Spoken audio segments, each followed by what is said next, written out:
Orleans looking ready, ain't no sense in even acting like they ain't. No way. Just a few more wins, the NFC South getting cashed into the bank.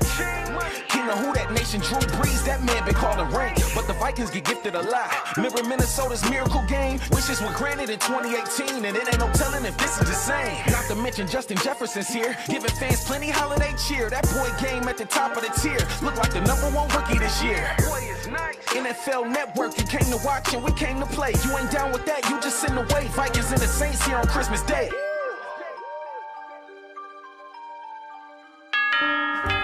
Whoa! Welcome to Good Morning Football. This is our show, Friday, December 25th. It is Christmas. Merry Christmas. And just merry everything. Be happy, be bright. Hopefully you're safe with family, at home, enjoying yourself and relaxing. Let us do the work for you this Friday morning. My name is Kay Adams. Our show brought to you by Intuit QuickBooks. Kyle Brandt is here. Peter Schrager is here. And Nate Burleson. Shout out to PL. Shout out to PL, one of the best in the business, always cooking up tracks. And he's getting us excited for this game today on Christmas in the NFC. It's time for the lead block. Let's talk about it, guys. It's going on in New Orleans, and it's going down for some playoff hopes on both sides. The Vikings trying to just stay in the thing and get in the thing and just be in the thing. The Saints, they want to lock up the division. They could get the top seed if the Packers fall. So it's Vikings, Saints, Christmas Day. That's today, 3:30 p.m. Eastern. You can see it on Fox, on NFL Network, and it is streaming also on Prime Video. Jane Slater's in New Orleans for us this morning. Jane, we talked about offenses. We talked about defenses.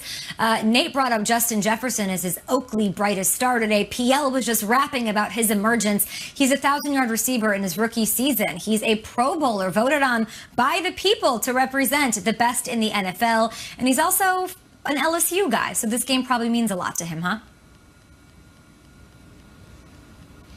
This game's going to mean a lot to him, Kay, and he lit up when I asked him about it earlier this week. A Louisiana native, as you said, he played for the LSU Tigers, and he was last year in this stadium back in January, helping them win a national championship. Now, I did say, look, the crowd was reduced from 6,000 to 3,000 because of COVID. How many friends and family have reached out for tickets? And he couldn't give me the exact number, but he said it's at least in the double digits, and his teammates did him a solid. They pretty much gave him all the tickets that they had. So he will have quite the cheering section here. But when we talk about Justin Jefferson and what he's done, as you said, he got a Pro Bowl nod his rookie season. Saints head coach Sean Payton says that's not exactly easy. They had high grades on him, but of course the Minnesota Vikings picked him 2 picks ahead of the Saints. It was Mike Zimmer who said the thing that really stands out about him is a couple of things. It's his catching radius. It's his ability to go up and get the ball. But more importantly, when the throw's not exactly perfect, he makes it look perfect. Now, defending him is one thing, but you also have to keep in mind they've got Dalvin Cook on this roster, as well as Adam Thielen, who helped set up that play that sent the Saints home early last year in the wild card game. This means that Malcolm Jenkins and Chauncey Gardner-Johnson are going to have to step up because the Saints are going to be without their safety, their starting safety, Marcus Williams. Did you see that, Kay? I almost said Cowboys there. That's how used to talking about that Dallas team I am. No, definitely a safety for the Saints, though. Dual threat, triple threat. I've seen you do it for the Titans. Quickly, when you bring up that Vikings game to last year and the miracle, when you bring up the Vikings to the Saints locker room, are they like, enough already, Jane? Stop asking me about it. Or do they want it and they're using it as motivation? You know, I think they obviously use it as motivation. It's interesting when you even talk about this game with Sean Payton. He got a little spicy this week when we talked about it. He'll remind you that they've got a winning record against them in the regular season, but something that resonates with them is that they are 2-0 against them in the playoffs, something they hope to turn around. Thank you so much. Later, Slater. Merry Christmas to you. I don't know why you're laughing. I don't know if it will text me. I don't know what's going on. But we're going to look at the playoff picture because the Vikings need this one. They are still in it, hanging on. They got a shot at the wild card. The Saints trying to right the ship after a 2-game losing streak over in the AFC. The number 3 seeded Steelers are on a losing streak of their own. They've lost 3 in a row. Huge one. Huge. 10-4 Colts on Sunday. Kyle, do you think the Steelers' slide is temporary, or is Pittsburgh really as bad as they have looked of late? 3 losses. It's tough. I don't even know if we can define it as a slide. Like 3 in a row it's a free fall almost.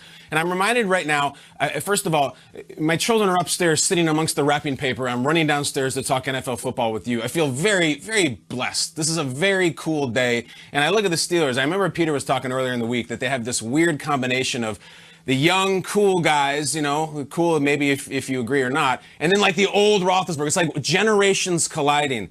In my home right now, we're trying to instill something. I don't know what it is. We're trying to give our kids old-fashioned presents, and they love them, like a Rubik's Cube and a yo-yo. My children are crazy about slide whistles. They can't get enough slide whistles. Santa brought slide whistles in the stockings today, and I feel like you mentioned slide. Here is my impression, and I'm going to perform live on national television. This is the Steelers' season over the last 3 weeks. There we go. Now, Kay, you're asking, can they go... I don't see it happening. Yeah. I think they used this in a Cars song back away about 30 years ago. I don't see it happening. If you were to power rank the Steelers right now, power rank every team in the league, just based on the last month, are the Pittsburgh Steelers, who are 11, are they like 20th? Are they 16th? Are they 25th? It's really bad. And I just don't see the intensity. I don't see the passion. And I don't see anybody who's going to say, oh, yeah, they can get it right again. And this is the Colts?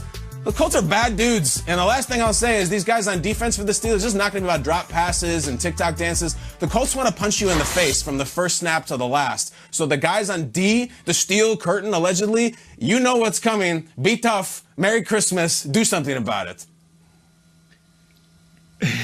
Before I position myself as the Grinch that stole Pittsburgh, let me first remove a rival's hat. I'm going to get the Titans hat off. Kyle, you're incredible. Okay. I love all three of you. Kyle, Slide Whistle on Christmas morning is our show. I appreciate it. Fantastic. How about Jane Slater sitting in an empty Build him up, Peter. Christmas morning doing work for us? Fantastic. But now, let me bury the Steelers here for you on this beautiful Christmas morning. I hate doing this, being the Grinch, but here it is. There's a chance they are what they are. Like, there's a chance this is what they are, and that is just what it is. Like, there is a history of teams that come out hot out of the gates, and then the season just gets away from them, and then we never talk about them again. Let's look at just 3 notable ones from this century alone. I mean, you go from there was a 2008 Kerry Collins-led Titans team that went 10-0, and they lost in the divisional round. The Ravens beat them. Joe Flacco went into there and beat them, and that was that. We never talk about that team. 2013 Chiefs, 9-0. Guess what? 2-5, lost in the wild card round. We never talk about them. Guys, very recently, the Bengals started 8-0. Guess what? 4-4. Like, it happens. It's okay. I don't see it. I don't miraculously see this team pulling it all together. It's not just because of TikTok dancing. It's because they've lost a ton of games. Their offensive line looks suddenly very old. Their quarterback doesn't look like he's comfortable in the pocket. There's no run game. The defense is riddled with injuries. And the schedule's really hard to finish the season. They've got both the Colts and the Browns, week 15 and week 67. So yes, they might still make the playoffs. But Nate, I will gladly say this and not feel like I'm disparaging the Steelers and saying, I don't see it. If you see something differently, please make this Christmas morning a happier one in Pittsburgh. Please sell the soap. Give me something to believe in. Nate, go for it, buddy, because I don't see it. I'm sorry. Now, with that said, and you guys are spot on. You guys are definitely spot on. It has been a slide.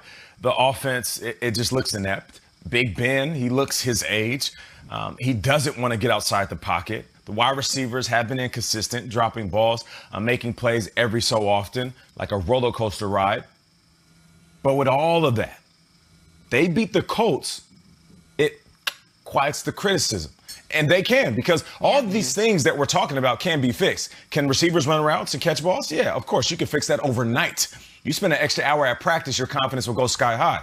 Can you fix the offense and say, okay, Big Ben, listen, you're not going to nickel and dime your way down the field because teams are starting to figure out that you want to get the ball out of your hands sooner than later. So to actually drop it into your windows and getting their hands up and batting all your balls down, we're going to have to open up the offense a little bit and go downfield earlier in the game instead of waiting to the third or fourth quarter. Can you fix that? Yes.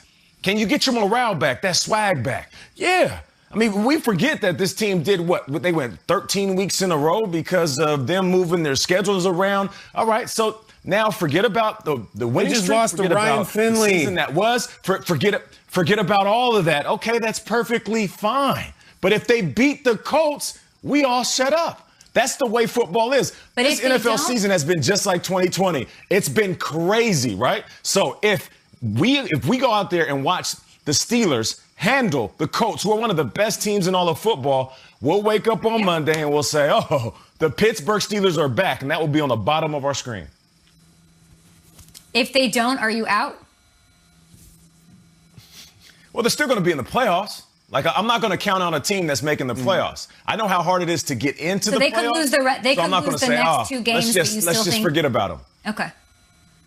Yeah, I do think you have in the tournament. Points. That's all James you Conner, ask. I've talked about it 100%. I think that they weren't as good as their 11-0 record made them look. But now I think like the pendulum has completely swung. I don't think they're as bad as they look right now, and people are saying that they look. They can get James Conner back. James Conner is practicing. They need to run the ball. It's how they've won championships. I've said it a lot. And the defense, since losing Devin Bush and Bud Dupree, they're not as good, obviously, but they're still good. So I give them a shot against the Colts. But if they lose against the Colts, I don't know how you could be in, Nate. But like you said, get in the dance. Maybe there's a Christmas miracle. We'll be back here on Good Morning Football. Schrags, where are we going? Back in time? DeLorean? We're going back in time. That win the Jets had against the Rams was absurd last week. But has something like that ever happened before? Let's explore NFL history.